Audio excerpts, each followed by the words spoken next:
ಎಲ್ಲ ಮಾಧ್ಯಮ ಸ್ನೇಹಿತರಿಗೆ ನಮಸ್ಕಾರಗಳು. ಬಹಳ ತಡವಾಗಿ ಎಮರ್ಜೆನ್ಸಿ ಮಾಧ್ಯಮ ಗೋಷ್ಠಿಯನ್ನ ಕಾಂಗ್ರೆಸ್ ಪಕ್ಷ ಇವತ್ತು ತಮ್ಮನ್ನ ಆಹ್ವಾನಿಸಿದೆ. ಸಾಯಂಕಾಲದವರೆಗೂ ತಾವೆಲ್ಲ ಬೇರೆ ವಿಚಾರದಲ್ಲಿದ್ರಿ. ಈಗಾಗಲೇ ಬಿಜೆಪಿ ಮತ್ತು ಜನತಾ ದಳದವರು ಈಗಾಗಲೇ ಅವರು ಪಾದಯಾತ್ರೆಯನ್ನ ಘೋಷಣೆ ಮಾಡಿದ್ದಾರೆ. ಎಷ್ಟು ದಿನ ಬಹಳ ಅತಂತ್ರದಲ್ಲಿತ್ತು. ಜನತಾದಳದವರು, ಕುಮಾರಸ್ವಾಮಿಯವರು, ಕೇಂದ್ರ ಸಚಿವರು ಮತ್ತು ಅವ್ರ ಪಕ್ಷದ ಅಧ್ಯಕ್ಷರು ಭಾಗವಹಿಸುವುದಿಲ್ಲ ಅಂತ ಹೇಳ್ತಾ ಇದ್ರು. ಅವರ ಅಧ್ಯಕ್ಷರು ಮತ್ತೊಬ್ರು ಕೋರ್ ಕಮಿಟಿ ಅಧ್ಯಕ್ಷರು ಅವರು ಕೂಡ ಮಾಡೋಕ್ಕಾಗುದಿಲ್ಲ ಅನ್ನೋದು ಅವರು ಕೂಡ ಹೇಳಿದ್ದನ್ನ ನಾನು ಗಮನಿಸಿದ್ದೇನೆ. ಬಿಜೆಪಿಯವರು ಬಹಳ ಗೊಂದಲದಲ್ಲಿದ್ರು. ಈಗ ಕೇಂದ್ರ ಸಚಿವರು ಒಬ್ಬರು ನಾವು ಜನತಾದಳದವರು ಇಬ್ಬರು ಸೇರಿ ಮಾಡ್ತೀವಿ ಅಂತ ಹೇಳಿ ಅವರು ಘೋಷಣೆ ಮಾಡಿದ್ದಾರೆ. ಸೊ ನಾವು ಅದಕ್ಕೆ ತಕ್ಕ ಉತ್ತರವನ್ನ ಕೇಳಬೇಕು. ಅವರು ಪಾದಯಾತ್ರಾ ಮಾಡೋಕ್ಕಿಂತ ಮುಂಚಿತವಾಗಿ ಅವರೇನು 8 ದಿನಗಳ ಕಾಲ 7 ದಿನಗಳ ಕಾಲ ಅವರು ಬಿಜೆಪಿ ಕರ್ನಾಟಕ ಘೋಷಣೆ ಮಾಡಿದೆ. ಇಲ್ಲಿ ಜನತಾ ದಳ ಅಲ್ಲ. ಅವ್ರು ಅನೌನ್ಸ್ಮೆಂಟ್ ಮಾಡಿದ್ದಾರೆ. ಬಿಜೆಪಿಯವರು ಘೋಷಣೆ ಮಾಡಿರೋದನ್ನ ನಮ್ಮ ಹತ್ರ ಪಟ್ಟಿ ಇದೆ ಪ್ರತಿದಿನನೂ. NDA ಅಲ್ಲ. ನಾನು ಮಧ್ಯಾಹ್ನ ಕೂಡ ಹೇಳಿದ್ದೆ. ನಾನು ಸ್ವಾಭಾವಿಕವಾಗಿ ಇದು ಜನತಾದಳದ ಏರಿಯಲ್ಲಿ ಬಿಜೆಪಿಯವರು ಅಕ್ರಮ ಮಾಡಲಿಕ್ಕೆ ಪ್ರಯತ್ನ ಮಾಡ್ತಾ ಇದ್ರು. ಅದನ್ನ ಅವರು ಪ್ರತಿಭಟನೆ ಮಾಡ್ತಾ ಇರ್ಬೋದು, ಅವರು ಅದಕ್ಕೆ ಅವಕಾಶ ಕೊಡದಿರ್ಬೋದು. ಯಾಕಂದ್ರೆ ಅವ್ರ ಪಕ್ಷನ ಉಳ್ಕೊಳ್ಬೇಕಲ್ಲ ಅಂತೇಳಿ ನಾನು ಲೆಕ್ಕಾಚಾರ ಹಾಕೊಂಡಿದ್ದೆ. ಈಗ ಅವ್ರು ಒಪ್ಕೊಂಡು ಈಗ ಇಬ್ರು ಮಾಡ್ತಾ ಇದೀವಿ ಅಂತೇಳಿ ಅವರು ಘೋಷಣೆ ಮಾಡಿದ್ದಾರೆ. ನಮ್ದೇನು ಅಭ್ಯಂತರ ಇಲ್ಲ, ನಮ್ದು ಸ್ವಾಗತ. ನಮ್ಮ ಸರ್ಕಾರ ಅವರ ಪಾದಯಾತ್ರೆಗೆ ಏನೇನು ಅವ್ರಿಗೆ ಸೌಲಭ್ಯಗಳು ಪರ್ಮಿಷನ್ಗಳು ಕೊಡಬೇಕು, ಅದಕ್ಕೆ ನಮ್ದು ಯಾವ ಥರದ ಅಡ್ಡಿ ಆತಂಕ ಕೂಡ ಇಲ್ಲ. ಆದರೆ ಬೆಂಗಳೂರು ನಗರದಲ್ಲಿ ಮಾತ್ರ ಸ್ವಲ್ಪ ಸುಪ್ರೀಂ ಕೋರ್ಟ್ ಒಂದು ಆದೇಶ ಇದೆ, ಹೈಕೋರ್ಟ್ ಆದೇಶ ಇದೆ. ಸಿಟಿ ಒಳಗಡೆ ಅವಕಾಶ ಕೊಡಬಾರ್ದು ಅನ್ನೋ ದೃಷ್ಟಿಯಿಂದ ಅದು ನಮ್ಮ ಹೋಮ್ ಮಿನಿಸ್ಟರ್ ಅವ್ರಿಗೆ ತಿಳಿಸಿದ್ದಾರೆ. ಸೊ ಮಿಕ್ಕಿದ ಏನೇನು ಬೇಕೋ ಅವ್ರಿಗೆ ಪರ್ಮಿಷನ್ಸ್ ಪ್ರಜಾಪ್ರಭುತ್ವದ ವ್ಯವಸ್ಥೆಯಲ್ಲಿ ನಾವು ಅವ್ರಿಗೆ ಅಡಚಣೆ ಮಾಡೋದು ಬೇಡ. ಅವ್ರ ಆಚಾರ ವಿಚಾರ ಏನಿದ್ರು ಅವ್ರು ತಿಳಿಸ್ಲಿ, ನಮ್ಮ ಆಚಾರ ವಿಚಾರ ಏನಿದ್ರು ನಾವು ತಿಳಿಸೋಣ ಅಂತೇಳಿ ನಾವು ಅದಕ್ಕೆ ಅವಕಾಶವನ್ನ ನಾವು ಮಾಡಿಕೊಡ್ತೇವೆ. ನಂಬರ್ 1. ಅದಕ್ಕಿಂತ ಮುಂಚಿತವಾಗಿ 1 ದಿನ ಮುಂಚಿತವಾಗಿ ಕೇಂದ್ರ NDA ಸರ್ಕಾರ ಕರ್ನಾಟಕ ರಾಜ್ಯಕ್ಕೆ ಮಾಡ್ತಿರುವಂತ ಅನ್ಯಾಯ ತಮಗೆಲ್ಲ ಗೊತ್ತಿದೆ. ಈ ವರ್ಷ ಬಜೆಟ್ನಲ್ಲಿ ನಮ್ಮ ರಾಜ್ಯಕ್ಕೆ ಏನು ಅನ್ಯಾಯವನ್ನ ಮಾಡಿದ್ದಾರೆ, ಹಣವನ್ನ ಬಿಡುಗಡೆ ಮಾಡದೆ ನಮ್ಮ ರಾಜ್ಯದ ಬಗ್ಗೆ ಏನು ಮಲತಾಯಿ ಧೋರಣೆಯನ್ನ ಮಾಡ್ತಾ ಇದ್ದಾರೆ, ಅದ್ರ ಬಗ್ಗೆ ನಾವು ಪ್ರಶ್ನೆಯನ್ನ ಕೇಳಬೇಕು ಅಂತ ಹೇಳಿ ಇಚ್ಛೆ ಪಡ್ತಾ ಇದ್ದೀವಿ. ಅದಕ್ಕೆ ಪ್ರತಿ ದಿನ ಕೂಡ ಒಂದು 3 ಜನ 4 ಜನ ಮಿನಿಸ್ಟರ್ಸು, ನಾಯಕರುಗಳು, ನಮ್ಮ ಪಕ್ಷದ ನಾಯಕರು ಅವರಿಗೆ ಪ್ರಶ್ನೆಗಳನ್ನ ಕೇಳ್ತಾ ಇದ್ದಾರೆ. ಅದಕ್ಕೆ ಅವ್ರ ಉತ್ತರವನ್ನ ಕೊಡಬೇಕಾಗಿದೆ.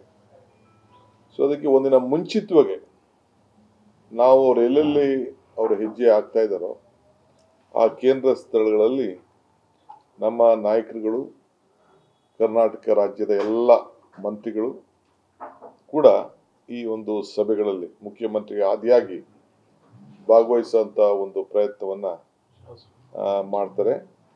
ಇದಲ್ಲದೆ ಎಲ್ಲ ಶಾಸಕರು ಕೂಡ ಭಾಗವಹಿಸಬೇಕು ಈ ಕಾರ್ಯಕ್ರಮದಲ್ಲಿ ಅಂತ ಹೇಳಿ ನಾವು ಸೂಚನೆಯನ್ನ ಕೊಡ್ತೇವೆ. ಆದ್ರಿಂದ ನಾವು ನಾಳಿದ್ದು ಅವ್ರ ಕಾರ್ಯಕ್ರಮ ಇಟ್ಕೊಂಡಿದ್ದಾರೆ. ಅದಕ್ಕೆ ನಾಳೆ ಬಿಡದಿಲಿ ನಾವು ಒಂದು ಸಭೆ ಮಾಡಿ ಮಧ್ಯಾಹ್ನ 11 ಗಂಟೆಗೆ ಒಂದು ಸಭೆಯನ್ನ ಇಟ್ಕೊಂಡು ಆ ಸಭೆಯಲ್ಲಿ ಅವರಿಗೆ ಒಂದು ಕೆಲವು ಪ್ರಶ್ನೆಗಳನ್ನು ಹಾಕುವಂಥ ಕೆಲಸವನ್ನು ನಾವು ಮಾಡ್ತೇವೆ. BJPಯ ಅವಧಿಯಲ್ಲಿ ಕರ್ನಾಟಕ ರಾಜ್ಯದಲ್ಲಿ ಏನೇನು ಹಗರಣಗಳ ಅವರು ನಡೆಸಿದ್ದಾರೆ, ಏನೇನು ತನಿಖೆಗಳಾಗ್ತಾ ಇದೆ, ಅವಕ್ಕೆಲ್ಲ ಅವರ ಕಾಲದಲ್ಲಿ ಏನು ಮಾಡಿದ್ದಾರೆ ಅದನ್ನು ಸಾರ್ವಜನಿಕರು ಕೂಡ ನಾವು ತಿಳಿಸ್ಬೇಕಾದ್ದು ನಮ್ಮ ಕರ್ತವ್ಯ. ಅದನ್ನು ತಿಳಿಸಿ ಅವರು ಅದಕ್ಕೆ ಉತ್ತರವನ್ನು ಕೊಡಬೇಕು. ಒಂದು, ನಮ್ಮ ಕೇಂದ್ರ ಸರ್ಕಾರ ಮಾಡಿರೋಂಥ ತೊಂದರೆ ನಮ್ಮ ರಾಜ್ಯಕ್ಕೆ, ಅದಕ್ಕೆ ಉತ್ತರ ಕೊಡಬೇಕು.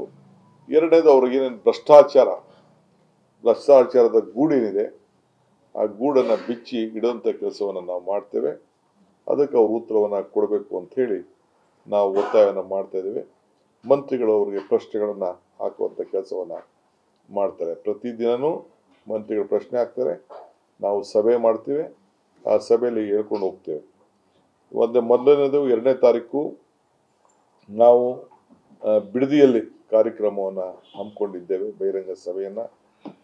3ನೇ ತಾರೀಕು ರಾಮನಗರದಲ್ಲಿ ಸಭೆಯನ್ನು ಇಟ್ಕೊಂಡಿದ್ದೇವೆ. 4ನೇ ತಾರೀಕು ಚನ್ನಪಟ್ಟಣದಲ್ಲಿ ಸಭೆಯನ್ನು ಇಟ್ಕೊಂಡಿದ್ದೇವೆ. 5ನೇ ತಾರೀಕು ಮದ್ದೂರಿನಲ್ಲಿ, 6ನೇ ತಾರೀಕು ಮಂಡ್ಯದಲ್ಲಿ, 7ನೇ ತಾರೀಕು 9ನೇ ತಾರೀಕು ಮೈಸೂರಿನಲ್ಲಿ ಈ ಒಂದು ಕಾರ್ಯಕ್ರಮವನ್ನು ನಾವು ರೂಪಿಸಿದ್ದೇವೆ. ಅವರು ಕಾರ್ಯಕ್ರಮ ಮಾಡ್ತಾ ಇರೋಂಥ ಒಂದಿನ ಮುಂಚಿತವಾಗಿ ಈ ಒಂದು ಸಭೆಯನ್ನು ಮಾಡಿ ಅವ್ರಿಗೆ ಪ್ರಶ್ನೆಗಳನ್ನು ನಾವು ಹಾಕ್ತಾ ಇದ್ದೇವೆ. ಯಾಕೆಂದರೆ ಜನರಿಗೆ ಅವರು ನಮ್ಮ ಸರ್ಕಾರವನ್ನು ಯಾವ ರೀತಿ ಅಸ್ಥಿರಗೊಳಿಸಲಿಕ್ಕೆ ಪ್ರಯತ್ನವನ್ನು ಮಾಡ್ತಾ ಇದ್ದಾರೆ. ಪ್ರಜಾಪ್ರಭುತ್ವದ ವ್ಯವಸ್ಥೆಯಲ್ಲಿ 136 ಜನ ನಾವು ಗೆದ್ದಿದ್ದೇವೆ. ನಮ್ಮ ಸರ್ಕಾರಕ್ಕೆ, ನಮ್ಮ ಮುಖ್ಯಮಂತ್ರಿಗಳಿಗೆ ಯಾವ ರೀತಿ ಅಸ್ಥಿರ ಮಾಡಬೇಕು ಅಂತೇಳಿ ಪ್ರಯತ್ನ ಮಾಡ್ತಾ ಇದ್ದಾರೆ. ಅದನ್ನು ನಾವು ಕೂಡ ಅವ್ರು ಎಲ್ಲಿ ಹೆಜ್ಜೆ ಆಗ್ತಾ ಇದ್ದಾರೆ ಅವರದೆಲ್ಲ ಆ ಜಾಗದಲ್ಲಿ ನಾವು ಕೂಡ ಅವರಿಗೆ ಪ್ರಶ್ನೆಯನ್ನು ಕೇಳಬೇಕಾಗಿದೆ. ಆ ದೃಷ್ಟಿಯಿಂದ ಕಾಂಗ್ರೆಸ್ ಪಕ್ಷದ ವತಿಯಿಂದ ಈ ಕಾರ್ಯಕ್ರಮಗಳನ್ನು ನಾವು ರೂಪಿಸ್ತಾ ಇದ್ದೀವಿ. ಈಗಾಗಲೇ ಅಸೆಂಬ್ಲಿಯಲ್ಲಿ ನಮ್ಮ ಮುಖ್ಯಮಂತ್ರಿಗಳಿಗೆ ಉತ್ತರ ಕೊಡಲಿಕ್ಕೆ ಅವರು ಬಿಡಲಿಲ್ಲ. ಆದರೂ ಕೂಡ ಮುಖ್ಯಮಂತ್ರಿಗಳು ದಾಖಲೆಯಲ್ಲಿ ಈ ಎಲ್ಲ ಏನೇನು ಅನ್ಯಾಯಗಳನ್ನು ಮಾಡಿದೆ, ಈ ಭ್ರಷ್ಟಾಚಾರ ತಾಂಡವ ಅವರ ಕಾಲದಲ್ಲಿ ಆಗಿದೆ, ಅವನ್ನೆಲ್ಲ ನಾವು ಪ್ರಶ್ನೆಗಳನ್ನು ಸುರಿಮಳೆಯಲ್ಲಿ ಅಲ್ಲೇನು ನಾವು ವಿವರಿಸೋಕ್ಕೆ ಆಗಿಲ್ಲ, ಇದೆಲ್ಲ ಕೂಡ ನಾವು ಮಾಡಬೇಕು ಅಂತೇಳಿ ನಾವು ತೀರ್ಮಾನವನ್ನು ಮಾಡಿದೆ. ಆದ್ದರಿಂದ ನಾನು ರಾಜ್ಯದ ಎಲ್ಲ ಕಾಂಗ್ರೆಸ್ ಕಾರ್ಯಕರ್ತರಿಗೆ, ಸಾರ್ವಜನಿಕರಿಗೆ, ಮುಖಂಡರುಗಳಿಗೆ ಈ ಸಭೆಗಳಲ್ಲಿ ಪ್ರತಿದಿನ ಕೂಡ 11 ಗಂಟೆಗೆ ಈ ಸಭೆ ಇರ್ತದೆ, ಎಲ್ಲರೂ ಕೂಡ ಬಂದು ಭಾಗವಹಿಸಬೇಕು ಅಂತೇಳಿ ನಾನು ಮನವಿಯನ್ನು ಮಾಡ್ತಾ ಇದ್ದೇನೆ. ಆ ದೃಷ್ಟಿಯಿಂದ ಅವರು ಈ ಒಂದು ಸಾರ್ವಜನಿಕ ಪಾದಯಾತ್ರೆಯನ್ನು ಏನು ಅವರು ಹೇಳ್ಕೊಂಡಿದ್ದಾರೆ ಅದಕ್ಕೆ ನಾವು ಪ್ರತಿಯಾಗಿ ನಾವು ಕೂಡ ಜನರಿಗೆ ಕೆಲವು ವಿಚಾರವನ್ನು ತಿಳಿಸಬೇಕಾದಂಥ ಅವಶ್ಯಕತೆ ಇದೆ. ಅದರಿಂದ ಜನತಾದಳದವರು ಮತ್ತು BJPಯವರು ಇಬ್ಬರು ಕೂಡ ಇದಕ್ಕೆ ಉತ್ತರವನ್ನು ಕೊಡಬೇಕು ಅಂತೇಳಿ ನಾನು ಒತ್ತಾಯವನ್ನು ನಾನು ಮಾಡ್ತೇನೆ.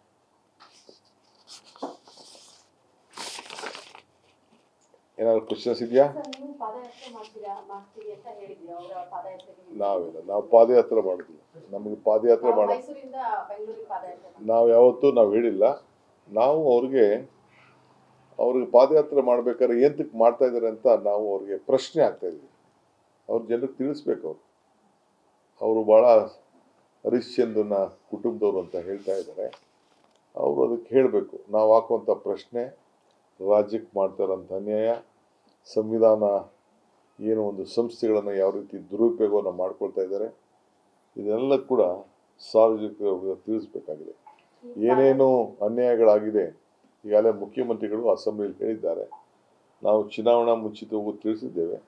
ನಮ್ಮ ಹತ್ರ ಕೂಡ ಬೇಕಾದಷ್ಟು ದಾಖಲೆಗಳು, ಮಾಹಿತಿಗಳು, ಜನತಾದಳ ಕಾಲ ಇರ್ಬೋದು, BJP ಕಾಲ ಇರ್ಬೋದು, ಎಲ್ಲ ಕೂಡ ನಮ್ಮ ಹತ್ರ ಮಾಹಿತಿಗಳ ಮೂಟೆನೇ ಇದೆ. ಅದನ್ನು ನಾವು ತಿಳಿಸುವಂಥ ಕೆಲಸವನ್ನು ಮಾಡ್ತೇವೆ.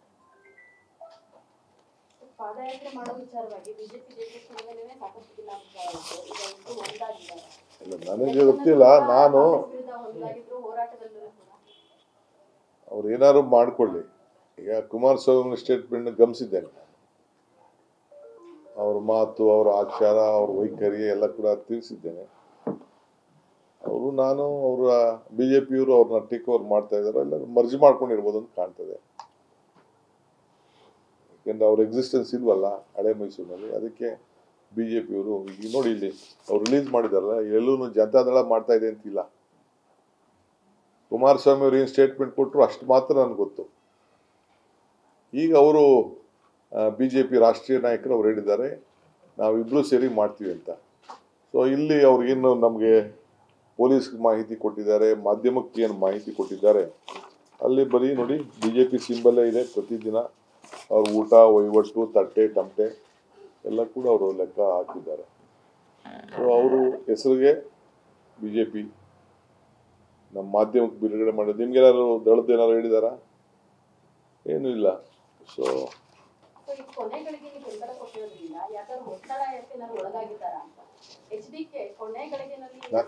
ನನಗೆ ಅವ್ರ ಪಾರ್ಟಿ ಎರಡು ಅವ್ರ ಪಾರ್ಟಿ ಉಳಿಸ್ಕೊಳ್ಳೋದು ಬಿಡೋದು ಅವ್ರಿಗೆ ಬಿಟ್ಟಿದ್ದು. ಇಲ್ಲ ಮರ್ಜಿ ಮಾಡ್ಬೋದು, ಮರ್ಜಿ ಮಾಡೋಕ್ಕೆ ಡಿಸಿಷನ್ ತೊಗೊಂಡಿರ್ಬೋದು. ನನ್ನ ಪ್ರಕಾರ ನನಗೆ ಅನಿಸ್ತದೆ, ಅವ್ರ ಪಾರ್ಟಿ ಮರ್ಜಿ ಆಗ್ಬೋದು BJP ಇದರಲ್ಲಿ. ಅವ್ರ ಪಾರ್ಟಿ ಉಳಿಯಲ್ಲ ಅಂತ ನಾನು ಅಂದ್ಕೊಂಡಿದ್ದೀನಿ. ಅವ್ರ ಪಾರ್ಟಿ ಉಳಿಸ್ಕೊಳ್ಳೋಕ್ಕೋಸ್ಕರ ಅವ್ರು ಈ ತೀರ್ಮಾನ ಮೊನ್ನೆ ಅನೌನ್ಸ್ಮೆಂಟ್ ಮಾಡಿದ್ರು, ನನ್ನ ಎಕ್ಸಿಸ್ಟೆನ್ಸ್ ಉಳಿಸ್ಕೊಳ್ಬೇಕು ಅಂತ. ನಾನೊಬ್ಬ ರಾಜಕಾರಣಿಯಾಗಿ ನಾನು ಹಂಗೆ ಲೆಕ್ಕಾಚಾರ ಹಾಕೊಂಡಿದ್ದೆ. ಅವರು GT ದೇವೇಗೌಡರು ಮತ್ತು ಅವ್ರ ಯುವ ಅಧ್ಯಕ್ಷರು ಅವರೆಲ್ಲ ಮಾತಾಡಿದ್ರು, ಅವ್ರ ಪಾರ್ಟಿ ಉಳಿಸ್ಕೊಳ್ಳೋಕ್ಕೆ ಎಕ್ಸಿಸ್ಟೆನ್ಸ್ಗೆ ಕ್ವೈಟ್ ನ್ಯಾಚುರಲ್ ಅವ್ರು ತೋರಿಸ್ಕೊಳ್ತಾರೆ ಅಂತ ನಾನು ಅಂದ್ಕೊಂಡಿದ್ದೆ. ಈಗ ಪರವಾಗಿಲ್ಲ, ನಮಗೇನು ತೊಂದರೆ ಇಲ್ಲ. ಅವರು ಒಟ್ಟಿಗಾರು ಮಾಡಲಿ, ಮರ್ಜಾರು ಮಾಡ್ಕೊಳ್ಳಿ, ಬೇರೆ ಬೇರೆ ಯಾರು ಹೋರಾಟ ಮಾಡಲಿ, ಅದು ಅವ್ರ ಪಾರ್ಟಿಗೆ ಬಿಟ್ಟಂತ ವಿಚಾರ. ನಾವು ಕೆಲವ್ರಿಗೆ ನಾವು ಆ ಒಂದು ನೆರೆ ಪ್ರದೇಶಗಳಿಗೆ ಅವರು ಭೇಟಿ ಕೊಡಬೇಕು ಅಂತ ಕೆಲವು ಸಚಿವರಿಗೆಲ್ಲ ಹೇಳಿದ್ದೇವೆ. ಮಿಕ್ಕಿದವರೆಲ್ಲ ಬಂದು ಅಲ್ಲಿ ಬಂದು ಭಾಗವಹಿಸಬೇಕು, ಅವರು ಭಾಷಣಗಳು ಮಾಡಬೇಕು. ಅದು ನಾನು ಬಿಡುಗಡೆ ಮಾಡ್ತೀನಿ, ನಾಳೆ ಪಟ್ಟಿ ಮಾಡಿದ್ದೀನಿ, ಎಲ್ಲರಿಗೂ ಹೇಳಿದ್ದೀವಿ. ಎಲ್ಲರಿಗೂ ಮಾತಾಡೋಕ್ಕೆ ಅವಕಾಶ ಕೊಡೋಕ್ಕಾಗದೇ ಇರ್ಬೋದು, ಬಟ್ ಎಲ್ಲರೂ ಪಾರ್ಟಿಸಿಪೇಟ್ ಮಾಡ್ತಾರೆ.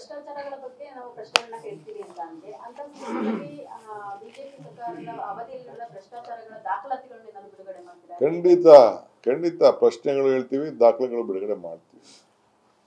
ದಾಖಲೆ ಅಲ್ಲಿ ಪಬ್ಲಿಕಲ್ಲಿ ಮಾಡಿದ್ರೆ ಪಬ್ಲಿಕಲ್ಲಿ ವಿಚಾರ ಅಂತ ತಿಳಿಸ್ತೀವಿ ನಾವು.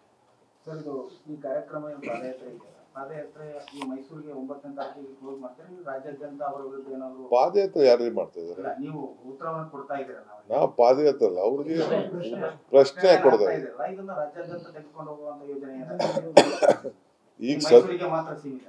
ಇದು ಆದ್ಮೇಲೆ ಬೇರೆ ಬೇರೆ ಕಾರ್ಯಕ್ರಮ ಇದೆ ನಮ್ದು. ನಾನು ಯಾಕೆ ಈಗ ಒಂದೇ ದಿನಕ್ಕೆಲ್ಲ ಮಾತಾಡ್ಲಿಕ್ಕೆ ಮಾತ್ರ? ನಿಮ್ಗೂ ಊಟ ಬೇಕಲ್ಲ, ಮಾಧ್ಯಮಕ್ಕೆ ಊಟ ಬೇಕಲ್ಲಪ್ಪ. ನಿಮ್ದೇ ಸರ್ಕಾರ ಇದೆ, ನೀವು ತನಿಖೆ ಮಾಡಬಹುದಾ? BJP ಅದು ಮಾಡ್ತಾ ಇದೀವಿ. We are on the job. ತನಿಖೆ ನಡೀತಾ ಇದೆ. ಈ ಮಧ್ಯದಲ್ಲಿ ಜನರಿಗೂ ಗೊತ್ತಾಗಬೇಕಲ್ಲ ಏನೇನಿದೆ ಅಂತ. ತನಿಖೆ ನಡೀತಾ ಇದೆ. ತನಿಖೆ ಅವ್ರವ್ರ ಇಲಾಖೆಯವರು ಯಾರು ಏನೇನು ಮಾಡಬೇಕು ಅವರೇ ತನಿಖೆ ಕೊಟ್ಬಿಟ್ಟಿದ್ದಾರೆ. ಕೆಲವೆಲ್ಲ ಅವರು ತನಿಖೆಗಳು ಕೊಟ್ಟಿದ್ದಾರೆ. BJPಯವರು ಪಾಪ ಮುಚ್ಕೊಂಡು, ಬಟ್ ಸತ್ಯಾಂಶ ಜನಕ್ಕೆ ಗೊತ್ತಾಗಬೇಕಲ್ಲ. ಈಗ ನೋಡಿ ವೀರಯ್ಯನವರು ಅವರು ಜೈಲಿಗೆ ಹೋದ್ರು. ಯಾಕೆ ಹೋದ್ರು? 50 ಕೋಟಿ ರೂಪಾಯಿ ಯಾರಿಗೂ ಗೊತ್ತೇ ಇರಲಿಲ್ವಲ್ಲ ಜೈಲಿಗೆ ಹೋಗಂಟ.